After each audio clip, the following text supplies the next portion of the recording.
സുന്നി യുവജന സംഘത്തിൻ്റെ platinum jubilee ആഘോഷങ്ങളുടെ സമാപന സമ്മേളനം എന്ന നിലയിൽ ഉത്തരവാദിത്വം മനുഷ്യപ്പറ്റിൻ്റെ രാഷ്ട്രീയം എന്ന ഈ കാലഘട്ടത്തിൻ്റെ ഏറ്റവും പ്രധാനപ്പെട്ട മുദ്രാവാക്യം ഏറ്റെടുത്തുകൊണ്ട് ചരിത്രമുറങ്ങുന്ന തൃശ്ശൂരിൻ്റെ മണ്ണിൽ ആമ്പല്ലൂരിൽ ഇന്ന് മുതൽ 3 ദിവസങ്ങളിലായി നടക്കുന്ന ഈ മഹാസമ്മേളനത്തിന് നേതൃത്വം നൽകുന്ന SYSൻ്റെ സംസ്ഥാന പ്രസിഡന്റ് സയ്യിദ് താഹ സഖാഫി,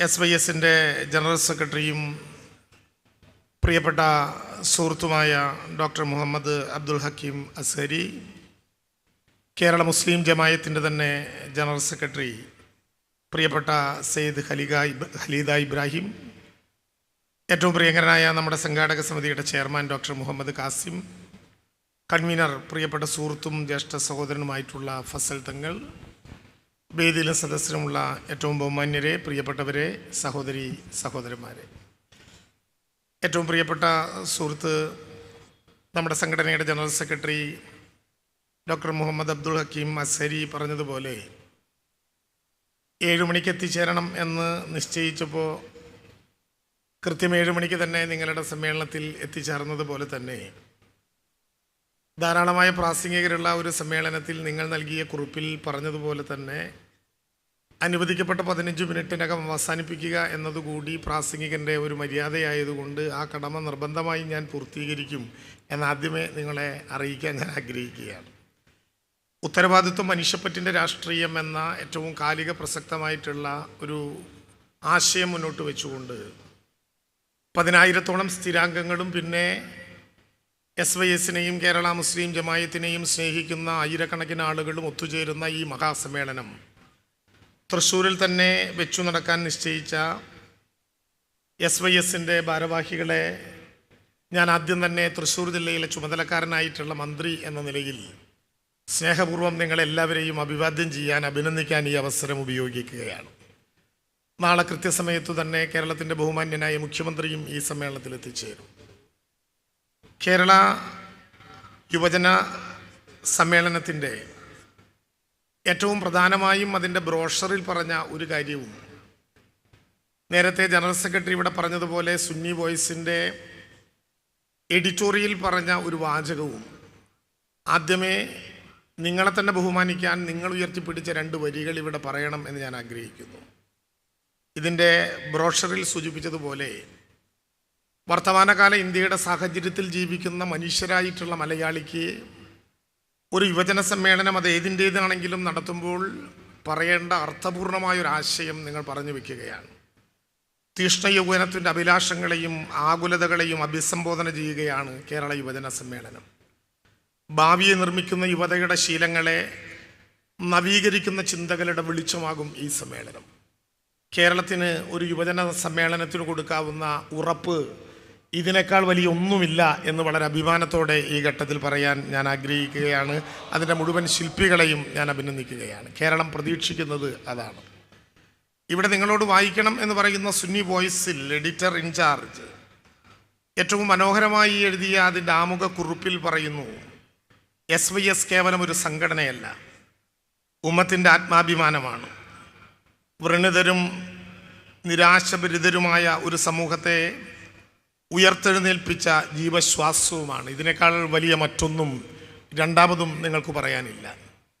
ഞാൻ ഏറ്റവും ബഹുമാന്യനായ മുസ്ലിം ജമായത്തിൻ്റെ ജനറൽ സെക്രട്ടറി സയ്യിദ് ഖലീദ ഇബ്രാഹിമിനോട് പറയുകയായിരുന്നു, SYSൻ്റെ ഈ പറയപ്പെടുന്ന മുദ്രാവാക്യങ്ങൾ കേവലം വർത്തമാനങ്ങളിൽ ഒതുങ്ങുന്ന ഒന്നല്ലെന്നും ആ വർത്തമാനങ്ങളുടെ തീവ്രതയും ആ വർത്തമാനങ്ങളുടെ കരുത്തും ആ വർത്തമാന മുദ്രാവാക്യങ്ങളുടെ ഏറ്റവും കഠിനമായ അനുഭവങ്ങളും ഏതാണ്ട് 1 മാസക്കാലം ജീവിതം കൊണ്ട് അനുഭവിക്കാൻ അവസരമുണ്ടായ ഒരു മന്ത്രിയാണ് ഞാനെന്നും പറഞ്ഞു വെച്ചു SYSൻ്റെ സ്വാന്തനം എന്ന മഹാപ്രസ്ഥാനത്തിൻ്റെ പ്രവർത്തകരുടെ സമാനതകളില്ലാത്ത വിധം ചൂരൽമലയിൽ നടന്ന പ്രവർത്തനത്തിൻ്റെ മുമ്പിൽ. ഇന്ന് നിങ്ങളെ അഭിസംബോധന ചെയ്യുമ്പോൾ ഒരു സന്തോഷം ഗവൺമെൻറ്റിന് വേണ്ടി പങ്കുവയ്ക്കാനുണ്ട്. ജൂലൈ 30 പുലർച്ചെ ചൂരൽമല എന്ന പ്രദേശത്ത് പുഞ്ചിരിമുറ്റവും അട്ടാമലയും ആറാമലയുമായി വിഭജിച്ചു കിടക്കുന്ന ഒരു ഗ്രാമത്തിൻ്റെ തലയ്ക്കുമീതെ 1782 അടി മുകളിൽ പൊട്ടിയ ഒരു ഉരുളിൻ്റെ പേരിൽ നമ്മുടെ മണ്ണിൽ ഇനിയൊരിക്കലും തിരിച്ചു വരാത്ത വിധം ഒറ്റപ്പെട്ടു പോവുകയും മരണപ്പെട്ടവരെ ഓർത്ത് ദുഃഖിക്കുകയും മരണപ്പെട്ടവരിൽ ബാക്കി നിൽക്കുന്നവരുമായിട്ടുള്ള സമൂഹത്തിൻ്റെ പുനർനിർമ്മാണ പ്രവർത്തനത്തിന് ജാതി മത രാഷ്ട്രീയ വർണ്ണവർഗ ലിംഗവ്യത്യാസമില്ലാതെ കേരളം ഒരു മനസ്സായി നിൽക്കുന്ന കാലമാണ്. കൃത്യതയോടുകൂടിയായിരുന്നു കേരളത്തിൻ്റെ തയ്യാറെടുപ്പുകൾ. ആഗസ്റ്റ് സെപ്റ്റംബർ മാസങ്ങളിൽ അവിടെ നടന്ന പുനർനിർമ്മാണ പ്രവർത്തനങ്ങളിൽ SYF നടത്തിയ സമാനതകളില്ലാത്ത പ്രവർത്തനങ്ങൾക്ക് നിങ്ങൾ ഉയർത്തിപ്പിടിച്ച ജീവശ്വാസത്തിൻ്റെ ഭാഗമാണതെങ്കിലും ആ പ്രവർത്തനങ്ങൾക്ക് നേതൃത്വം നൽകിയ ഒരു മന്ത്രി എന്ന നിലയിൽ ഈ മഹാസമ്മേളനത്തിൽ വെച്ച് അതിൻ്റെ പ്രവർത്തകർക്ക്, അവിടെ അണിനിരന്നവർക്ക്, അവരെ നയിച്ചവർക്ക്, അവർക്ക് ആശയം കൊണ്ട് കരുത്തു പകർന്ന എല്ലാവർക്കും ഒരു ബിഗ് സല്യൂട്ട് സർക്കാരിന് വേണ്ടി നൽകാൻ ഞാൻ ഈ അവസരം സന്തോഷപൂർവ്വം ഉപയോഗിക്കുകയാണ്. അവിടെ ഒരു അനുഭവം ഉണ്ടായി. SYSൻ്റെ പ്രവർത്തകർക്കെല്ലാം ചോദിച്ചാൽ അറിയാം. ആദ്യത്തെ മനുഷ്യനെ കണ്ടെത്താനുള്ള പ്രവർത്തനങ്ങൾ മുതൽ ബുറയിൽ ഗ്രൗണ്ടിൽ പല പേരുകളിലിട്ട ടീഷർട്ടുകളുടെ മുഖങ്ങളിൽ അണിഞ്ഞ PP കിറ്റിൽ ജാതി മറന്ന്, മതം മറന്ന്, രാഷ്ട്രീയം മറന്ന് ഒരുമിച്ച് അച്ഛനാണോ അമ്മയാണോ, ഉമ്മയാണോ അമ്മയാണോ, സഹോദരനാണോ സഹോദരിയാണോ എന്നറിയാതെ പൂർണ്ണമായ മൃതശരീരങ്ങൾ മാത്രമല്ല മൃതശരീരാവശിഷ്ടങ്ങളും ബുറയിലിന് വിധേയമാക്കുമ്പോൾ സർവമത പ്രാർത്ഥനയും ഗൂഗിൾ സല്യൂട്ടുമായി അങ്ങനെ യാത്രയാക്കുന്ന ഓരോ മൃതശരീരത്തിൻ്റെ പാക്കറ്റിനെയും സ്വന്തം കുടുംബാംഗം പോലെ ചേർത്തു പിടിക്കുന്നതിൽ നമ്മളെല്ലാവരും ഒരുമിച്ചായിരുന്നു. എന്നെ അഭിമാനം കൊള്ളിച്ച പല വസ്തുതകളിലൊന്ന് അവിടെയുള്ള വലിയ ജനകീയ തെരച്ചിൽ നമ്മൾ സംഘടിപ്പിച്ചുകൊണ്ടിരിക്കുകയാണ്. വന്നവരിൽ ആരെങ്കിലും ഉണ്ടെങ്കിൽ അറിയാം, ചൂരൽമലയിൽ പുതിയതായി നിർമ്മിച്ച ബെയിലി പാലത്തിൻ്റെ ഇപ്പുറത്ത് ഏതാണ്ട് 100 മീറ്റർ അക്കറത്ത് അവസാനത്തെ രാത്രി വിവാഹാഘോഷത്തിൻ്റെ ചെറുതെങ്കിലും ഒരു പാർട്ടി നടന്ന്, എന്നാൽ ഒരു രാത്രി ഇരുട്ടി വെളുത്തപ്പോൾ പൂർണ്ണമായും മണ്ണിനടിയിലേക്ക് പോയ ഒരു കുടുംബത്തിൻ്റെ തെരച്ചിൽ കേന്ദ്രത്തിൽ എത്തിച്ചേർന്നത് അന്ന് സ്വാന്തനത്തിൻ്റെ പ്രവർത്തകരാണ്.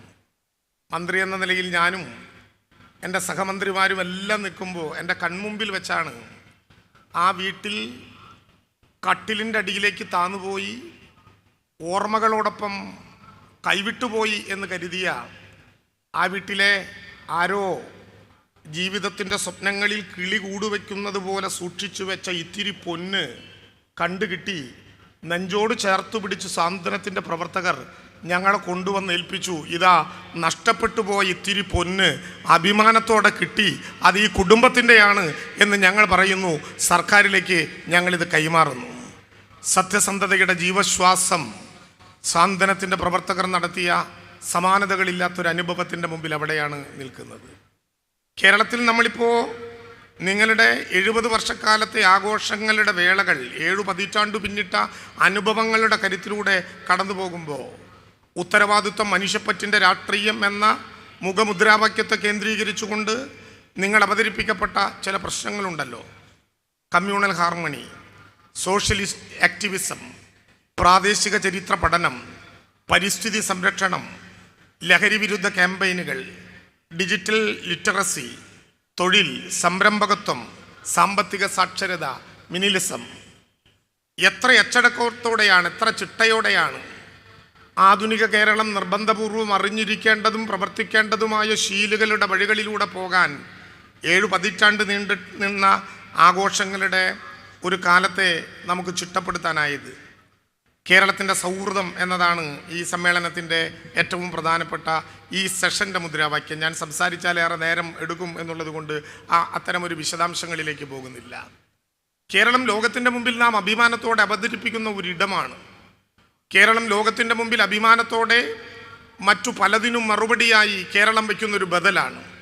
അത് ആരോഗ്യത്തിലാകട്ടെ, വിദ്യാഭ്യാസത്തിലാകട്ടെ, സാമ്പത്തിക നയത്തിലാകട്ടെ, ഭൂപരിഷ്കരണത്തിലാകട്ടെ, സഹജീവി സ്നേഹത്തിലാകട്ടെ, ലോകത്തിൻ്റെ മുമ്പിൽ അക്ഷരാർത്ഥത്തിൽ ഈ കൊച്ചു കേരളം നമ്മളെല്ലാവരും ചേർന്ന് ഭരണപ്രതിപക്ഷമില്ലാതെ മൂക്ക് താഴോട്ട് നീണ്ട 3.5 കോടി മലയാളികളുടെ ജീവശ്വാസം പോലെ നാം അവതരിപ്പിക്കുന്ന ഒരു സാംസ്കാരിക നിലപാട് തറയുണ്ട്.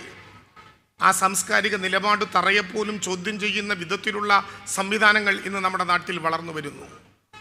രാജ്യത്ത് ഭരിച്ചുകൊണ്ടിരിക്കുന്ന ഭരണകൂടം സ്റ്റേറ്റ് സ്പോൺസേഡ് ടെററിസം എന്ന് വിളിക്കാവുന്ന വിധത്തിൽ തങ്ങൾക്കിഷ്ടമില്ലാത്തൊന്നിനെയും നാട്ടിൽ വെച്ചു പൊറുപ്പിക്കാനേ ഇടമില്ല എന്ന് പ്രഖ്യാപിക്കുന്ന അപകടകരമായൊരു വർത്തമാനകാലത്തിൻ്റെ മുമ്പിലാണ് ഞാനും നിങ്ങൾ നിൽക്കുന്നത്. എല്ലാം ഒന്നു മതി എന്ന് നിർബന്ധപൂർവം നിശ്ചയിക്കുന്ന ഒരു കാലം. ഒരു മതം, ഒരു ജാതി, ഒരു ഭാഷ, ഒരേ വസ്ത്രധാരണം, ഒരേ നികുതി, ഒരേ തിരഞ്ഞെടുപ്പ്, കടന്ന് ഇനി ഒരേ ഒരു നേതാവ് എന്ന് പറയപ്പെടുന്ന വിധത്തിൽ അകലങ്ങളിൽ എന്ന് നാം ഭീതിയോടെ കണ്ടിരുന്ന ഫാസിസം വീടിൻ്റെ തൊട്ടടുത്ത് വന്നു നിന്ന് ഭരണഘടന ഉറപ്പു നൽകുന്ന ഒരു രാജ്യത്ത് മതന്യൂനപക്ഷങ്ങളെ ജീവിക്കാൻ അനുവദിക്കില്ലെന്ന് പ്രഖ്യാപിക്കുന്നത് ഭരണകൂടത്തിൻ്റെ ഭാഷയാണ് എന്ന് പ്രഖ്യാപിക്കുന്ന വിധത്തിൽ വളർത്തപ്പെട്ട ഒരു കാലം. ഭരണഘടന പോലും ചോദ്യം ചെയ്യപ്പെടുന്ന, ഭരണഘടനയുടെ വിശുദ്ധമായ ആമുഖത്തെ പോലും കീറി മുറിച്ചെറിയാൻ കേവലമായ ഭൂരിപക്ഷത്തിൻ്റെ കണക്കുകൾ മാത്രം നിരത്തിയാൽ മതി എന്ന് വാദിക്കപ്പെടുന്ന ഒരു കാലം.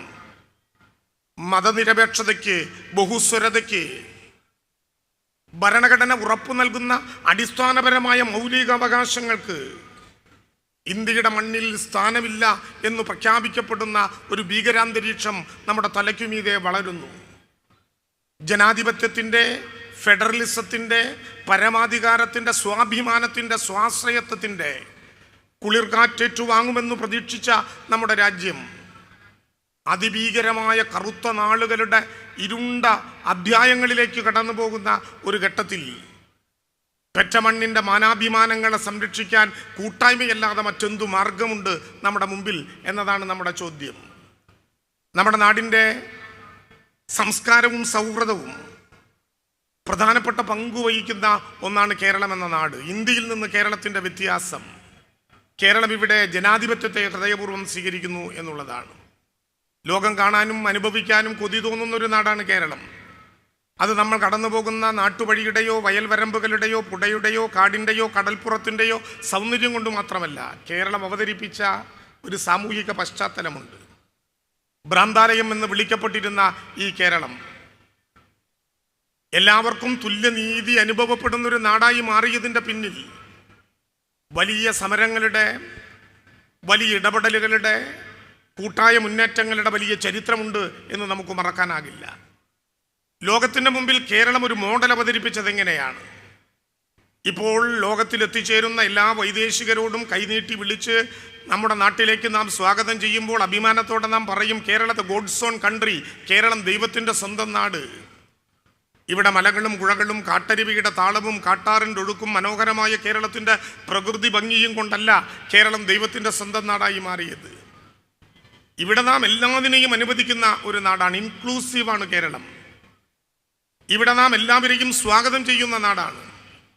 ഇന്ത്യ പറഞ്ഞ ബഹുസ്വരത അക്ഷരാർത്ഥത്തിൽ അനുഭവിക്കുകയും അതനുഭവിക്കാൻ തലമുറകൾക്ക് അവസരം കൊടുക്കുകയും ചെയ്ത നാടാണ് ഈ കേരളം എന്നുള്ളത് കൊണ്ടാണ് ഭൂപരിഷ്കരണത്തിൻ്റെ, ആരോഗ്യരംഗത്തെ വലിയ മാറ്റത്തിൻ്റെ, വിദ്യാഭ്യാസ മേഖലയിലെ സമാനതകളില്ലാത്ത ഇടപെടലിൻ്റെ, അങ്ങനെ അങ്ങനെ അങ്ങനെ എത്രയോ വലിയ മതസൗഹാർദ്ദാന്തരീക്ഷങ്ങളുടെ, മതനിരപേക്ഷതയുടെ, മനുഷ്യനാണ് പ്രധാനമെന്ന് ചിന്തിക്കാൻ പറ്റുന്ന ധാരണയുടെ ഒരിടമാണ് കേരളം എന്നുള്ളത് കൊണ്ടാണ് കേരളത്തെ കേരളമായി കാണാനും ലോകത്തിൻ്റെ മുമ്പിൽ ഏറ്റവും വലിയ മതസൗഹാർദ്ദത്തിൻ്റെ നാടായി, മനുഷ്യജീവിതത്തിൻ്റെ നാടായി, കേരള മോഡലായി ലോകത്തിൻ്റെ മുമ്പിൽ കേരളത്തിന് വളർന്നു വരാനും കഴിഞ്ഞത് എന്നുള്ള യാഥാർത്ഥ്യം നാം തിരിച്ചറിയുന്നുണ്ട്. ആ തിരിച്ചറിവിനെ ഇപ്പോൾ പല വിധത്തിൽ ചോദ്യം ചെയ്യപ്പെടുന്ന വിധത്തിൽ നേരത്തെ എന്തിനെല്ലാമാണോ നാം എതിർക്കാൻ തീരുമാനിച്ചത് അവയെല്ലാം കമ്പോളത്തിൻ്റെ പുതിയ രൂപങ്ങളിലൂടെ നമ്മുടെ ശരീരത്തിലേക്ക് കടന്നു വരാൻ ശ്രമിക്കുന്ന ഒരു കാലം. അച്ഛനും അമ്മയെയും മക്കൾ എങ്ങനെ സ്നേഹിക്കണമെന്നും മക്കളെ അച്ഛനമ്മമാരെങ്ങനെ സ്നേഹിക്കണമെന്നും കണക്ക് കൂട്ടേണ്ടത് കേവലമായ പണത്തിൻ്റെ അടിസ്ഥാനത്തിൽ മാത്രമാണെന്ന് കമ്പോളം അപകടകരമായ വിധത്തിൽ നമ്മളോട് വിളിച്ചു പറയുകയും ജീവിത മൂല്യങ്ങൾക്ക് നമുക്കിടയിൽ ഒന്നും തന്നെ സ്വാധീനിക്കാനാകില്ലെന്നും സമ്പത്താണ് എല്ലാ ചിന്തകളുടെയും അടിസ്ഥാനമെന്നും കമ്പോളം വിളിച്ചു പറയുന്ന ഒരു കാലത്താണ് നാം ജീവിക്കുന്നത് എന്നുള്ളത് കേരളത്തിൻ്റെ സൗഹൃദാന്തരീക്ഷത്തെ, കേരള മോഡലിനെ തിരുത്താൻ ശ്രമിക്കുന്ന ശക്തികളുടെ ഏറ്റവും പ്രധാനപ്പെട്ട ഉന്നമാണ്. കേരള യുവജന സമ്മേളനം തീർച്ചയായും ശ്രമിക്കുന്നത് മനുഷ്യനായി ജീവിക്കാൻ വേണ്ടിയുള്ളൊരു കാലത്തിന് വേണ്ടിയാകും എന്ന് ഞാൻ പ്രതീക്ഷിക്കുന്നു. സമയമാണ് ഞാൻ നോക്കിയത്, വൈകുന്നില്ല എന്നുള്ളത് കൊണ്ട് ഒരു ചെറിയ കഥ ആ കൂട്ടത്തിൽ പറയണം എന്ന് ഞാൻ ആഗ്രഹിച്ചു. ഞാനിപ്പോൾ മന്ത്രിയായി 3.5 വർഷക്കാലമായി. നിങ്ങളുടെ തൊട്ടപ്പുറത്ത്, ഈ പൊതുയോഗം നടക്കുന്നതിൻ്റെ തൊട്ടപ്പുറത്താണ് എൻ്റെ മണ്ഡലം. കൊല്ലൂരിൽ നിന്ന് രണ്ടാമതും വിജയിച്ച് MLA ആയി മന്ത്രിയായി ഞാൻ ആദ്യം പോയ ഇടങ്ങളിലൊന്ന് എന്നെ പഠിപ്പിച്ച എൻ്റെ സ്കൂളാണ് അന്തിക്കാട് ഹൈസ്കൂൾ. അന്തിക്കാട് ഹൈസ്കൂളിലെയും LP സ്കൂളിലെയും വിദ്യാർത്ഥികളും അധ്യാപകരും മന്ത്രിയായി തിരഞ്ഞെടുക്കപ്പെട്ട ഒരു പഴയ ശിഷ്യനെ, ഒരു പഴയ സ്കൂൾ കുട്ടിയെ സ്വീകരിക്കാനുള്ള ആവേശത്തോടെ കാത്തു നിന്നിരുന്നു, ഞങ്ങളുടെ പഴയ അധ്യാപികമാർ ഉൾപ്പെടെ. സാധാരണ എല്ലാ സമ്മേളനത്തിലും പോയാൽ സമ്മാനമായി നമുക്ക് തരിക, കിട്ടാൻ കൂട്ടത്തിൽ ഏറ്റവും വലിപ്പമുള്ളൊരു ശിലയാണ്, കൊണ്ടുപോയി വീട്ടിൽ പ്രദർശിപ്പിക്കാൻ പറ്റുന്ന ഒന്ന്. അങ്ങനെ കൊടുക്കുന്നതിൽ തെറ്റുണ്ട് എന്ന് ഞാൻ കരുതുന്നില്ല. പക്ഷേ അന്തിക്കാട് സ്കൂളിൽ ഞാൻ ചെന്നപ്പോൾ ഞാൻ പഠിക്കുന്ന കാലത്തുണ്ടായിരുന്ന HM-ഉം ഇപ്പോഴത്തെ HM-ഉം കൂടി എനിക്കൊരു കവർ നൽകി സ്വീകരിച്ചു. എനിക്കൊരു വലിയ അനുഭവമായിരുന്നു അത്. കവർ എന്താണെന്ന് ഞാൻ അപ്പോൾ തന്നെ പൊളിച്ചു നോക്കി. എൻ്റെ സ്കൂളിൽ 8ാം ക്ലാസ്സിൽ പഠിക്കുന്ന കുട്ടി അത്തവണത്തെ സ്കൂൾ കലോത്സവത്തിന് എഴുതി 1ാം സമ്മാനം കിട്ടിയ ഒരു ചെറുകഥ തന്നാണ് ആ സ്കൂളിലെ അധ്യാപകർ എന്നെ സ്വീകരിച്ചു. ഒരു വ്യത്യസ്തമായ അനുഭവം. ആ ചെറുകഥ ടാഗോറിൻ്റെ പോസ്റ്റ്മാൻ എന്ന കഥയുമായി വല്ലാത്ത സാമ്യമുള്ള ഒരു ചെറുകഥയാണ്. ആരോ പറഞ്ഞു കൊടുത്ത കഥയാൽ സ്വാധീനിക്കപ്പെട്ട ഒരു കൊച്ചു പെൺകുട്ടി എഴുതിയ കഥ. ആ കഥ ഒരു ഹിന്ദു കുടുംബത്തിലെ ഒരു മുത്തച്ഛനെയും മുത്തശ്ശിയെയും കുറിച്ചുള്ള കഥയാണ്. ദൈവത്തെ സ്നേഹിക്കുന്ന, പ്രാർത്ഥിക്കുന്ന, രാവിലെ മുതൽ രാത്രി കിടക്കും വരെ അമ്പലത്തിൽ തന്നെ താമസിക്കുന്ന ഒരു കുടുംബം. മുത്തച്ഛനും മുത്തശ്ശിയും പ്രായമേറെ വൈകി, മക്കളാരുമില്ല, ഒരൊറ്റപ്പെട്ട കുടിൽ. രാവിലെ വന്നാൽ കടക്കാരൻ കൊടുക്കുന്ന ഒരു ചെറിയ ഭക്ഷണത്തിൽ ആരംഭിച്ച് ഉച്ചയ്ക്ക് അമ്പലത്തിലെ തിരുമേനി കൊടുക്കുന്ന ഉണക്കച്ചോറിൽ ഉച്ചഭക്ഷണം അവസാനിപ്പിച്ച് വൈകുന്നേരം തട്ടുകടക്കാരൻ സൗജന്യമായി കൊടുക്കുന്ന ഒരു കാപ്പി കുടിച്ച് രാത്രി തിരിച്ചമ്പലത്തിൽ നിന്ന് പോരുമ്പോൾ വെജിറ്റേറിയൻ കടക്കാരൻ കൊടുക്കുന്ന 2 ചപ്പാത്തിയിലും ഇത്തിരി കുറുമയിലും അന്നത്തെ ഭക്ഷണം അവസാനിപ്പിക്കുന്ന, ഒന്നും സമ്പാദിക്കാനില്ലാത്ത, ഒന്നും സമ്പാദിച്ചു വയ്ക്കാൻ ഇഷ്ടപ്പെടാത്ത ഒരു ചെറിയ കൂരയ്ക്കകത്ത് താമസിക്കുന്ന ഒരു മുത്തച്ഛനും മുത്തശ്ശിയും. കുട്ടി പറയുകയാണ്, ഒരു ദിവസം മുത്തച്ഛന് കഠിനമായിട്ടുള്ളൊരു നെഞ്ചുവേദന വന്ന് നാട്ടുകാരെയൊക്കെ ഈ അമ്മൂമ്മ വിളിച്ചുകൂട്ടി അവിടുത്തെ ആശുപത്രിയിൽ കൊണ്ടുപോയി ഡോക്ടർ വെച്ച് നോക്കി ചില പരിശോധനകളൊക്കെ നടത്തിയിട്ട് ഈ അമ്മൂമ്മയോട് പറഞ്ഞു, ഭർത്താവിന് കഠിനമായിട്ടുള്ളൊരു ഹൃദ്രോഗം വന്നിരിക്കുകയാണ്, ആദ്യഘട്ടം എന്ന നിലയിൽ കുറച്ച് മരുന്ന് കഴിക്കണം, ഇവിടെ ഉള്ള മരുന്നിൻ്റെ സാമ്പിൾ യൂണിറ്റുകളൊക്കെ ഞാൻ എടുത്തു വച്ചിട്ടുണ്ട്, എങ്കിലും ഒരു പ്രിസ്ക്രിപ്ഷൻ ഉണ്ട്, അടുത്ത കടയിൽ പോയാൽ കിട്ടും. അമ്മൂമ്മ മുത്തച്ഛനെ കൊണ്ട് കിടത്തിയിട്ട് തിരിച്ച് ഈ കടയിലേക്ക് വന്നിട്ട് ഈ പ്രിസ്ക്രിപ്ഷൻ എടുത്തു കൊടുത്തപ്പോൾ അമ്മൂമ്മയുടെ ഒരു രൂപഭാവം കണ്ടിട്ട് കയ്യിൽ പണമില്ലെന്ന് മനസ്സിലാക്കിയ എടുത്തു കൊടുപ്പുകാരിയായിട്ടുള്ള ഫാർമസിസ്റ്റ് പറഞ്ഞു, അമ്മൂമ്മേ ഈ മരുന്നൊക്കെ മേടിക്കണമെങ്കിൽ ഒരു 500 രൂപയെങ്കിലും വരും. അമ്മൂമ്മ 500 രൂപ ഇതുവരെ കണ്ടിട്ടില്ല. അപ്പം അമ്മൂമ്മ പൊട്ടിക്കരഞ്ഞു ഈ കുട്ടിയുടെ മുമ്പിൽ.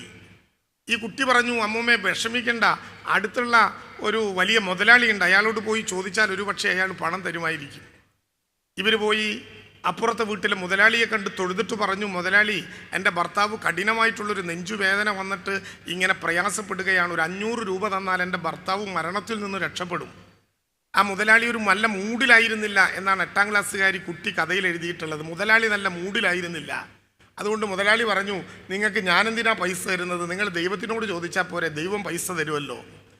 ഇത് കേട്ടിട്ട് ഈ അമ്മൂമ്മ വളരെ നിഷ്കളങ്കമായി മുതലാളിയോട് പറഞ്ഞു, ദൈവത്തിനോട് ചോദിക്കുക. എങ്ങനെ ദൈവത്തിനോട് ചോദിക്കും, ഞാൻ ആകെ കാണുന്നത് ആ ഇത്തിരിയുള്ള ഇമ്രാന്തിരിയാണ്, അയാൾ ആണെങ്കിൽ അട്ടിക്ക് വകയുമില്ല, അയാളോട് ചോദിച്ചിട്ട് ഒരു കാര്യവുമില്ല, ദൈവത്തിനോട് എങ്ങനെ ഞാൻ ചോദിക്കും.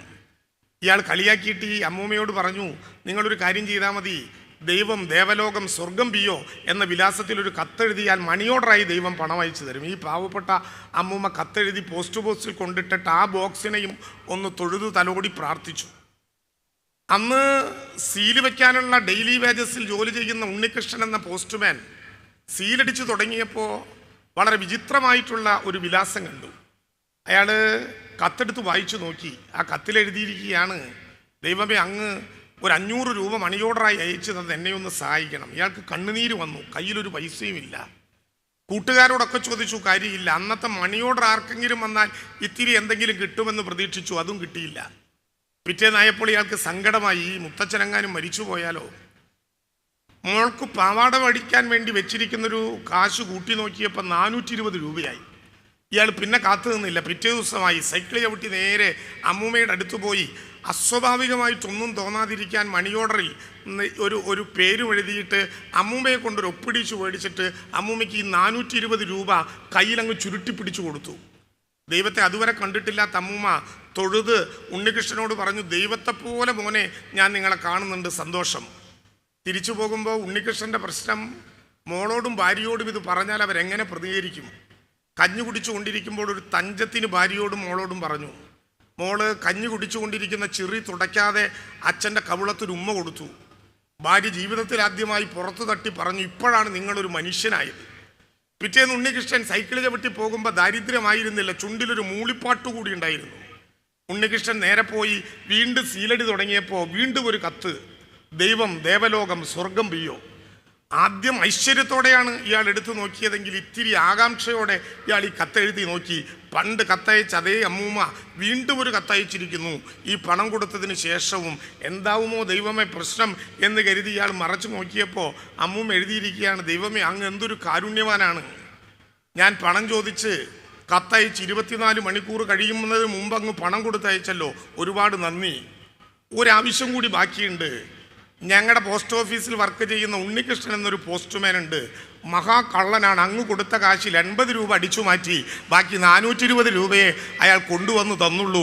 അയാളുടെ തലയിൽ ഇടുത്തി വീഴണേ എന്നാണ് ഈ അമ്മൂമ്മ എഴുതിയ കത്ത് എന്നാണ് ഈ കുഞ്ഞുകുട്ടി, 8ാം ക്ലാസ്സിൽ പഠിക്കുന്ന കുട്ടി ഈ കഥയിൽ എഴുതിയിരിക്കുന്നത്. മനുഷ്യനെ വിശ്വസിക്കാത്ത ഒരു ലോകത്തിൻ്റെ നടുവിലേക്ക് നമ്മൾ നടന്നു പോവുകയാണ്. ഇവിടെയാണ് ചരിത്രത്തിൻ്റെ 70 വർഷക്കാലത്തിൽ 1954 മുതൽ ഇങ്ങോട്ട് ആരംഭിച്ച് ചരിത്രത്തിൻ്റെ വഴിത്താരകളിലൂടെ അഭിമാനപൂർവ്വം സഞ്ചരിച്ച്, നേരത്തെ ഞാൻ പറഞ്ഞതുപോലെ SYS കേവലം ഒരു സംഘടനയല്ല, ഉമ്മത്തിൻ്റെ ആത്മാഭിമാനമാണ്. വ്രണിതരും നിരാശഭരിതരുമായ ഒരു സമൂഹത്തെ ഉയർത്തെഴുന്നേൽപ്പിച്ച ജീവശ്വാസവുമാണ് എന്ന് പ്രഖ്യാപിച്ച ഒരു സംഘടനയ്ക്ക് കേരളത്തിൻ്റെ പുതിയ കാലത്ത് ചെയ്യാനുള്ള പ്രവർത്തനങ്ങളുടെ ദീർഘമായൊരു പട്ടിക നമ്മുടെ മുമ്പിലുണ്ട്. ആ പട്ടികയാണ് കമ്മ്യൂണൽ ഹാർമണി മുതൽ തൊഴിലും സംരംഭകത്വവും അടക്കം പുതിയ കാലത്തെ യുവതയെ പഠിപ്പിക്കാൻ ആവശ്യമായ പരിസ്ഥിതി പാഠങ്ങൾ ഉൾപ്പെടെ ഒരു വർഷക്കാലം നിങ്ങൾ പഠിച്ചതും പഠിപ്പിച്ചതും ഇനി പഠിപ്പിക്കാൻ പോകുന്നതും. അവിടെയാണ് SYS എന്ന സംഘടന വ്യത്യസ്തമാകുന്നത്, വ്യത്യസ്തമാകേണ്ടത്. കേരളം എന്ന ഈ മഹാസമ്മേളനത്തിൻ്റെ കീഴിൽ, ഈ നാടിൻ്റെ കീഴിൽ ജീവിതത്തിൻ്റെ ഓരോ അണുവിലും മനുഷ്യനെ സ്നേഹിക്കാൻ കഴിയുന്ന, കാരുണ്യവാനായ ദൈവം പറഞ്ഞനുഗ്രഹിച്ചിട്ടുള്ള എല്ലാ വചസ്സുകളും എല്ലാ വരികളും അതുപോലെ നടപ്പിലാക്കുമ്പോൾ പ്രകൃതിയെയും ലോകത്തെയും സ്നേഹിക്കാൻ കഴിയുന്ന ആളുകളായി നാം മാറണം എന്ന് ചിന്തിക്കാൻ കഴിയുന്ന ഒരനുഭവം. പ്രിയപ്പെട്ട ഹക്കീം അസ്ഹരി സംഘടിപ്പിച്ച മാനവ സഞ്ചാരം 15 ദിവസക്കാലം കേരളത്തെ അക്ഷരാർത്ഥത്തിൽ ഉഴുതുമറിച്ചിട്ട SYSൻ്റെ ഹൃദയപൂർണമായ ഒരു മുന്നോട്ടു പോക്കായിരുന്നു. എത്രയോ പേരെ കണ്ടു. പണ്ഡിത ശ്രേഷ്ഠർ മുതൽ കർഷക തൊഴിലാളികൾ വരെ, സമ്പന്നരായ മനുഷ്യർ മുതൽ ദാരിദ്ര്യത്തിൻ്റെ നീറുന്ന അനുഭവങ്ങളിലൂടെ കടന്നുപോയവർ വരെ, സർക്കാരിൽ നിന്ന് സഹായം ലഭിച്ചവരും ലഭിക്കാതെ പോയവരും ഉൾപ്പെടെ, ദുരിതങ്ങളിലൂടെ കയങ്ങളിലൂടെ കടന്നു പോകുമ്പോഴും വിശ്വാസത്തെ മുറുകെ പിടിച്ച മനുഷ്യ സ്നേഹമുള്ള മാനവികതയുടെ കൊടിയടയാളങ്ങളായ മനുഷ്യരെ ഉൾപ്പെടെ തൃശ്ശൂരിലും ഏറ്റവും ഗംഭീരമായി ആ യാത്രയെ ഈ തൃശ്ശൂർ മറ്റെല്ലാതിനുമപ്പുറം മനുഷ്യത്വമാണ് പ്രധാനമെന്ന് പ്രഖ്യാപിച്ചൊരു ജാഥയെ സ്വീകരിച്ചു. അവിടെയും ഞാൻ പറഞ്ഞ ഒരു കാര്യമുണ്ട്, ജീവിതത്തിൽ എപ്പോഴും പറഞ്ഞുകൊണ്ടേ ഇരിക്കണം എന്ന് ഞാൻ ആഗ്രഹിക്കുന്ന ഒരു കാര്യം. നിരവധി അനുഭവങ്ങളുണ്ടായി ചൂരൽമലയിൽ, നിരവധി അനുഭവങ്ങളുണ്ടായി ചൂരൽമലയിൽ. പക്ഷേ ആ ചൂരൽമലയിൽ ഒരിക്കലും മറക്കാത്ത, ജീവിതാവസാനം വരെ മനസ്സിൻ്റെ ചുവരുകളിൽ തങ്കലിപികളാൽ എഴുതി പിടിപ്പിക്കപ്പെട്ട 3 വരികൾ ചെല്ലുന്ന എല്ലായിടത്തിലും ആവർത്തിച്ച് ഞാനത് പറയാറുണ്ട്. ആ 3 വരികൾ ഇങ്ങനെയാണ്. ജൂലൈ 30 രാത്രി 12:30 മണിക്ക് ശേഷം മേപ്പാടിയിലെ ആസ്റ്റർ ആശുപത്രിയുടെ ഭ്രാന്തമായ അന്തരീക്ഷത്തിലൂടെ നടക്കുന്ന നേരം, മരണപ്പെട്ടവരുടെ ദീർഘമായിട്ടുള്ള നിര, എല്ലാം നഷ്ടപ്പെട്ടവരുടെ പൊട്ടിക്കരച്ചിൽ, തലേന്ന് കെട്ടിപ്പിടിച്ചുറങ്ങിയവരെ കാണാത്ത മനുഷ്യരുടെ അന്വേഷണം, ഒന്നും തിരിച്ചു കിട്ടില്ല എന്നറിയപ്പെടുന്നവരുടെ നിസ്സംഗത, അതിൻ്റെ നടുവിൽ ഭ്രാന്തമായ അന്തരീക്ഷത്തിലൂടെ നടക്കുമ്പോൾ എൻ്റെ മൊബൈൽ ഫോണിലെ വാട്സപ്പ് സന്ദേശത്തിൻ്റെ കിളി ചിലച്ചു. വാട്സപ്പിൻ്റെ സന്ദേശം വന്നാൽ അപ്പോഴപ്പോൾ എടുത്തു നോക്കുന്ന ശീലമുള്ള ഒരാളല്ല ഞാൻ. പല വിധത്തിലുള്ള തിരക്കുകൾക്കിടയിൽ കിട്ടുന്ന ഏതെങ്കിലും ഒരു നേരത്താണ് അത് നോക്കാൻ സമയമുണ്ടാവുക. പക്ഷേ അപ്പോൾ അതെടുത്ത് നോക്കി. കാരണം ശബ്ദങ്ങൾ നമുക്ക് കിട്ടാനേ ഇല്ല, എല്ലാം സന്ദേശങ്ങളാണ്. ഞാൻ ഇന്നേ വരെ ഈ മഹനീയമായ സമ്മേളനത്തിൻ്റെ വേദിയിൽ നിൽക്കുന്ന ഈ മിനിറ്റ് വരെ നേരിട്ട് കണ്ടിട്ടില്ലാത്തൊരു പെൺകുട്ടി അയച്ച സന്ദേശം, രാത്രി 12:30 മണിക്ക് അവരും ഇതുവരെ കണ്ടിട്ടില്ലാത്തൊരു മന്ത്രിയുടെ നമ്പർ സംഘടിപ്പിച്ച് അയച്ച ഒരു സന്ദേശം. ആ സന്ദേശം 3 വരിയാണ്. എൻ്റെ ഹൃദയത്തിൻ്റെ ഭിത്തികളിൽ അവസാനത്തെ ശ്വാസം വരെയും ഞാൻ എഴുതി വയ്ക്കുമെന്ന് ഉറപ്പിച്ച 3 വരികൾ. സാർ, TV-യിൽ കാണുന്ന ചൂരൽമലയിലെ കാഴ്ചകൾ കരളു പിടയ്ക്കുകയാണ്. മുല കുടിക്കുന്ന കുട്ടികൾ അമ്മമാരാൽ വേർപെട്ടു എന്നൊരു വാർത്ത ഇപ്പോൾ ഒരു ചാനൽ എഴുതി കാണിക്കുന്നു. മുല കുടിക്കുന്ന കുട്ടികൾ അമ്മമാരാൽ വേർപെട്ടു എന്ന വാർത്ത ശരിയാണെങ്കിൽ നിറമാറുമായൊരമ്മ വിളിപ്പാടകല കാത്തിരിക്കുന്നുണ്ട് എന്നങ്ങ് അവരെ അറിയിക്കണം എന്നാണ് ആ 3 വരികളിലെ മഹത്തായ ഒരു സന്ദേശം, ഒരു പെൺകുട്ടി എഴുതിയ സന്ദേശം. അതാണ് മലയാളം. കാലദേശങ്ങൾക്കപ്പുറത്ത് കേട്ടു പരിചയമില്ലാത്ത നാട്ടിൽ പൊക്കിൾക്കൊടി ബന്ധമില്ലാത്ത, ചോര ബന്ധമില്ലാത്ത ഒരു കുഞ്ഞ് മുലപ്പാലിന് വേണ്ടി ചുണ്ട് വിറച്ചുകൊണ്ടേയിരിക്കുന്നുണ്ട് എന്ന് കേൾക്കുമ്പോൾ നിറമാറു ചുരത്തുന്ന മാതൃത്വമാണ് മലയാളത്തിൻ്റേത് എന്നതാണ് ഏതു പ്രതിസന്ധികളെയും അഭിസംബോധന ചെയ്യാൻ കേരളത്തിലുണ്ടാകുന്ന കരുത്ത് എന്നുള്ളത് ചെറുതല്ല. അവിടെയാണ് നാം ഒന്നാകുന്നത്. പ്രത്യയശാസ്ത്രത്തിൻ്റെ വലിയ വേലിക്കെട്ടുകൾ നമുക്കിടയിലുണ്ടാകാം. പ്രത്യയശാസ്ത്രങ്ങളിൽ അണുവിട മാറ്റമില്ലാതെ അതിൽ ഉറച്ചു തന്നെ നാം മുന്നോട്ട് പോകണം. അതാണ് നമ്മുടെ കരുത്തും, അതാണ് നമ്മുടെ മുന്നോട്ട് പോകാനുള്ള പിന്നെ പിന്തുണയും.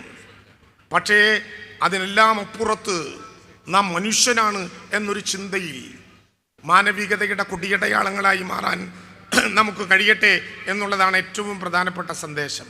കേരളം മാറ്റത്തിൻ്റെ വഴികളിലൂടെ കടന്നുപോയ അത്ഭുതകരമായ ഒന്നിക്കലുകളുണ്ട്. അതിനെ ചേർത്തു പിടിക്കണം. ഞാൻ വിശദാംശങ്ങളിലേക്ക് പോകുന്നില്ല. ആലങ്കോട് ലീലാകൃഷ്ണൻ എന്ന മലയാളത്തിൻ്റെ പ്രിയപ്പെട്ട കവിയെ നിങ്ങൾക്കറിയാം. യുവകലാസമിതിയുടെ സംസ്ഥാന പ്രസിഡന്റാണ് അദ്ദേഹം. എഴുത്തുകാരനും പ്രഭാഷകനും കവിയും ഒക്കെയായ ആലങ്കോട് ലീലാകൃഷ്ണൻ.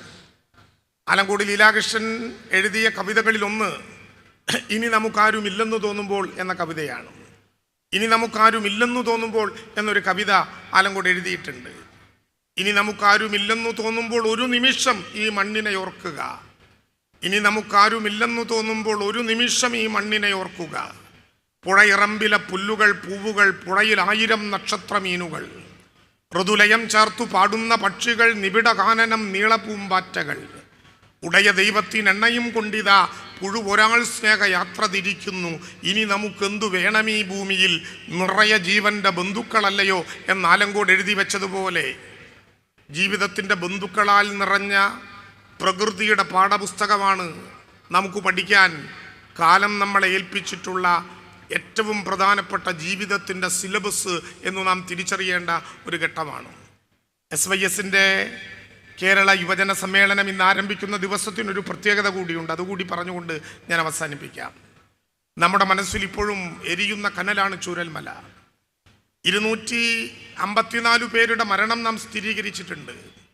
കാണാതായ 44 പേരിൽ ചിരല കൂടി പുത്തുമലയിൽ അടക്കം ചെയ്യപ്പെട്ട ഖബറുകളുടെ താഴെയുണ്ടാകും എന്ന് നാം കരുതുന്നുണ്ട്. കുഴിമാടങ്ങളുടെ താഴെയുണ്ടാകും എന്ന് ഞാൻ കരുതുന്നുണ്ട്. Rahul Gandhi centre for biotechnology DNA ടെസ്റ്റിൻ്റെ ഏറ്റവും അവസാനത്തെ പരിശോധനയിലാണ്. അതുകൂടി കഴിഞ്ഞാൽ പിന്നെ മനുഷ്യർ ഇനി ഉണ്ടാകില്ല. എത്ര പേരാണ് അവരുടെ കുടുംബങ്ങൾ നഷ്ടപ്പെട്ടത്? എത്ര പേർക്കാണ് ഇനി അങ്ങോട്ട് പോകാനാകാതെ വരുന്നത്? അവരെ പുനർനിർമ്മിക്കുക എന്നുള്ളതാണ് നാം എല്ലാവരും ചേർന്ന് തീരുമാനിച്ചിട്ടുള്ള ഏറ്റവും പ്രധാനപ്പെട്ട കാര്യം. സ്വാഭാവികമായിട്ടും ഓഗസ്റ്റ് സെപ്റ്റംബർ മാസങ്ങളിൽ ആദ്യഘട്ട അടിയന്തര പുനർനിർമ്മാണ പ്രവർത്തനങ്ങൾ നടത്തി വരുമ്പോൾ തന്നെ അവരെ പുനർനിർമ്മിക്കാൻ ഒരുമിച്ചൊരിടത്തിനു വേണ്ടിയിട്ടുള്ള അന്വേഷണത്തിലായിരുന്നു നമ്മളെല്ലാവരും.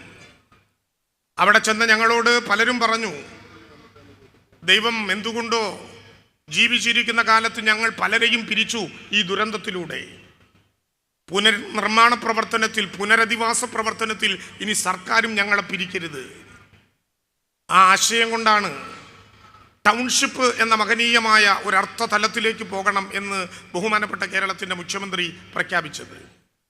ടൗൺഷിപ്പ് ആകുമ്പോൾ വയനാട്ടിൽ നിന്ന് വന്നവർക്കറിയാം, ഒരുമിച്ച് ഏക്കർ കണക്കിന് ഭൂമി കണ്ടെത്താനാകുന്ന ഒരു ഇടമല്ല വയനാട്. അവിടെ പ്ലാന്റേഷനുകളാണ്, തേയിലക്കാടുകളാണ് അധികവും.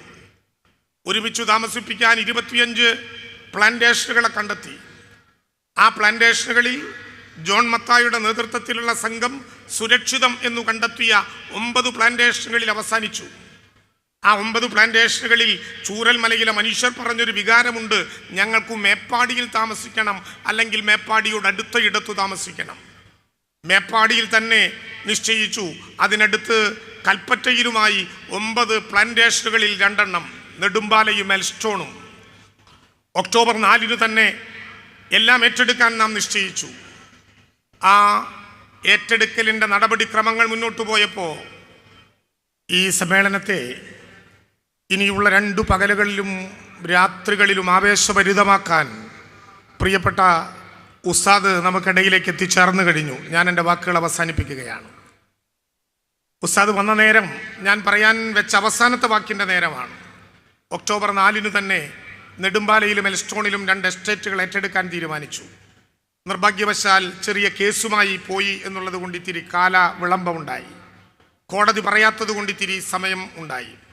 എന്നാൽ ഇന്ന് ഈ കേരള യുവജന സമ്മേളനം ആരംഭിക്കുന്ന ഘട്ടത്തിൽ നമ്മളെല്ലാം ആവേശം കൊള്ളിക്കുന്നത്, നമ്മളെല്ലാം അഭിമാനം കൊള്ളിക്കുന്നത്, നമ്മളെല്ലാം കരുത്തു പകരുന്നത് ഒക്ടോബർ 4 സർക്കാർ തീരുമാനിച്ചതുപോലെ നെടുമ്പാലയിലെയും എൽസ്റ്റോണിനെയും എസ്റ്റേറ്റ് ഏറ്റെടുക്കാൻ കേരളത്തിലെ ഹൈക്കോടതി ഇന്നത്തെ വിധിയിലൂടെ സംസ്ഥാന സർക്കാരിന് അനുവാദം തന്നിരിക്കുന്നു എന്ന അഭിമാനകരമായ വസ്തുതയോടെ ജനുവരി മുതൽ ചൂരൽമലയെ പുനർനിർമ്മിക്കാനുള്ള നിർമ്മാണ പ്രവർത്തനങ്ങളിലേക്ക് നമുക്ക് കടക്കാൻ കഴിയും എന്ന് പ്രഖ്യാപിക്കപ്പെട്ട നേരത്താണ് നിങ്ങളുടെ ഈ സമ്മേളനം ആരംഭിക്കാൻ കഴിഞ്ഞത് എന്നുള്ളതിലുള്ള സന്തോഷം കൂടി രേഖപ്പെടുത്തിക്കൊണ്ട് സമയം അനുവദിച്ച, സമയം അവസാനിക്കപ്പെട്ട ഒരു ഘട്ടത്തിൽ ദീർഘമായ ഒരു സംസാരത്തിന് മുതിരാതെ ഈ യുവജന സമ്മേളനം നാളുകളിൽ കേരളം പ്രതീക്ഷിക്കുന്ന മഹത്തായ ആശയങ്ങൾക്ക്, മഹത്തായ പ്രവർത്തനങ്ങൾക്ക് സമാനതകളില്ലാത്ത വിധം ലോകത്തിൻ്റെ മുമ്പിൽ കേരളം അവതരിപ്പിക്കാൻ കഴിയുന്ന ഒരിടമായി ഈ സമ്മേളന വേദി മാറട്ടെ. 3 ദിവസത്തെ സമ്മേളനവും ഏറ്റവും ക്രിയാത്മകമാകട്ടെ. കേരളത്തിൻ്റെ മുന്നോട്ട് പോക്കിൽ ശ്രദ്ധേയമായ സംഭാവനകളുമായി അവങ്കുരം ഈ പ്രസ്ഥാനത്തിന് മുന്നോട്ട് പോകാനാകട്ടെ എന്ന ആശംസകളോടെ ഞാൻ അവസാനിപ്പിക്കുന്നു. നമസ്കാരം.